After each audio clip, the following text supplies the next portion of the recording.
வீட்டில் இருந்தபடியே வெறும் பெட்ஷீட்டை விரித்து சுகப்பிரசவத்தை நிகழ்த்தி விட்டனர். எனவே நாமும் இது போல செய்திடலாமா?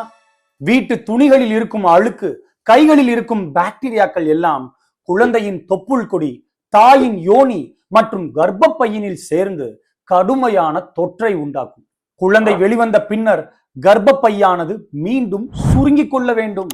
இல்லை என்றால் போஸ்ட்மார்ட்டம் ஹீமரேஜ் என்ற இரத்த போக்கு ஏற்பட்டு குருதி நிற்காமல் கசிந்து அத்தாய் மரணித்தும் விடலாம். குறை மாதங்களிலேயே குழந்தை வெளிவந்து விட்டால் மூச்சு விடுவதில் சிரமம் ஏற்பட்டு பர்த் ஆஸ்பிக்சியா நிலை உண்டாகி சில நிமிடங்களிலேயே அக்குழந்தைக்கு மூளையில் பாதிப்பு ஏற்பட்டு விடலாம்.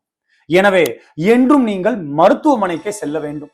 ஒருவேளை நீங்கள் மருத்துவமனை இல்லாத ஒரு இக்கட்டான சூழ்நிலையில் மாட்டிக்கொண்டீர்கள், பிரசவ வலியும் ஏற்பட்டு விட்டது என்றால் குழந்தையை கவனமாக வெளிக்கொணர்ந்து தாயின் அருகினில் வைத்திடுங்கள்.